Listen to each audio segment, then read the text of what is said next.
Hi there, Taylor here to talk to you about the Ethereum-Easy library.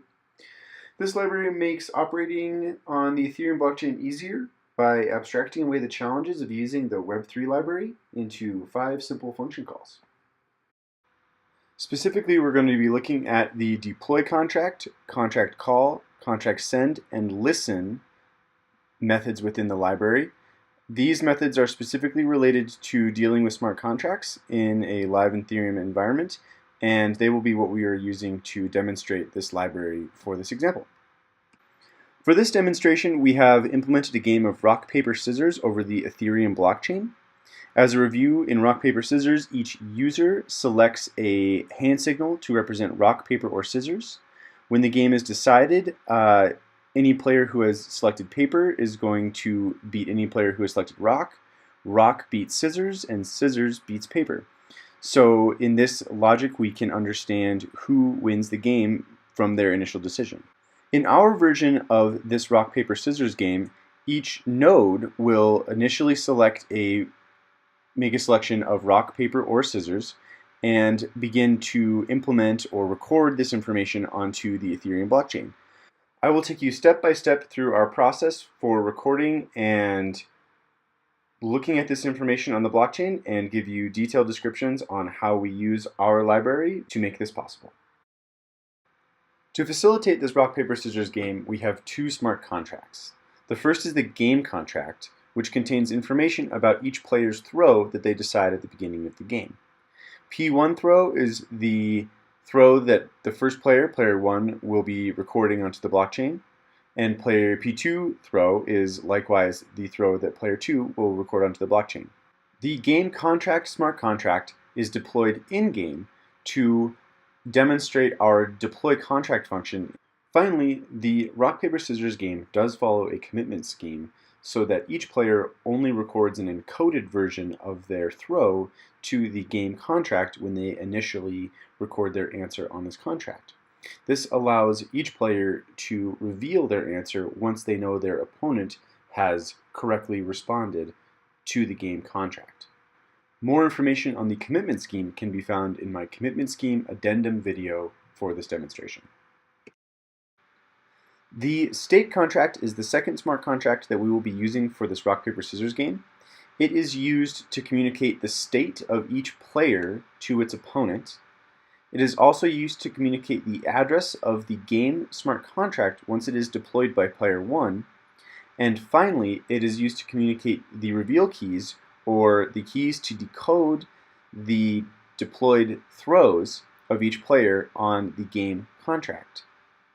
Finally, the game moves through a series of states that help each node determine what processes in the game it should be invoking. We can see the list of states here: init, ready, deploying, submitting answer, submitted, committed, and reveal. We will go through each of these states for each of the 2 nodes in our game in the following portion of the demonstration. We are going to begin our game by opening 2 terminal windows and navigating to the RPS directory. Within this directory, we are going to run the app.js module to get the game started. We're also going to provide 2 different arguments for each terminal. The first argument is the player that node or that terminal window will represent, and the second argument is the throw that player is choosing for the game of rock, paper, scissors. As you can see here, we have player 1 as rock and player 2 as paper. When app.js is run for each of the nodes, they will initialize into an init state, and this is to indicate the very beginning of the game. We can see this diagram here showing the init state for each player and the 2 smart contracts that we will be working with across the game.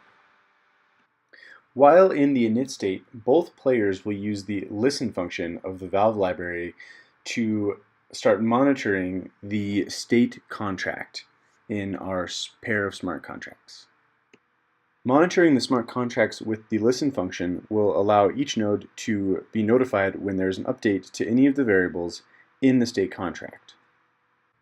When a node receives a notification of an update to the state contract, this will trigger further game logic to move the current node into a new state or recognize that there is new information on the state contract that is valuable to that node. After 3 seconds, player 1 will enter a ready state.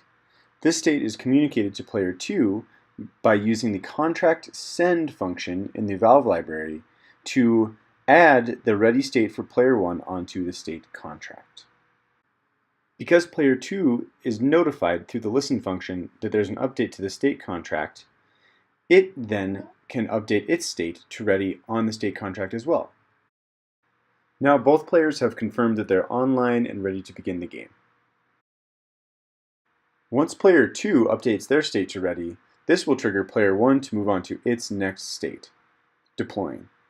When player 1 is in the deploying state, it will deploy the game contract to the Ethereum blockchain so that the communication of the throws of each player can begin. When player 1 has confirmation that the game contract has been successfully deployed on the blockchain, it is going to update the state contract to submitting answer. In the submitting answer phase, player 1 is going to submit their throw encoded in a Caesar cipher to the game contract. When player 1 has confirmation from the blockchain that their game contract submission has been recorded, they will update their state to submitted. When player 2 has confirmation of player 1 being in the submitted state, it will move into the submitting answer phase. Just like player 1 in player 2's submitting answer phase, it will write its throw encoded in a Caesar cipher onto the game contract smart contract using the contract send function. When player 2 gets confirmation that their throw has been added to the game contract, they will update their state on the state contract to submitted. This will trigger player 1 to move from their current state to the committed state. In the committed state, player 1 is going to check to make sure that there is an encoded solution or an encoded throw for player 2 in the game contract. When player 1 has confirmation that player 2 has submitted an answer to the game contract, it will update its state to committed on the state contract smart contract. Likewise, when player 2 has confirmation that player 1 is in the committed state, player 2 will also check to make sure that there is an answer for player 1 on the game contract. Now both players are confident that each opponent has submitted an answer to the game contract, meaning that they can finish the game. In order to do this, they will post their reveal keys to the state contract for the other one to read. When each player has the reveal key of their opponent, they can decode the message that is posted to the game contract and see who is the winner. To review, we have covered most of the functions available in the Ethereum-Easy node library. Deploy contract is used when we deploy the game contract up to the Ethereum blockchain. Contract call is used whenever we want to call static information off of the smart contracts that we have deployed. Contract send is invoked whenever we need to update stateful information on the smart contracts we have deployed, and the listen function is used to indicate to our nodes when there has been a change made to one of the smart contracts that is in use.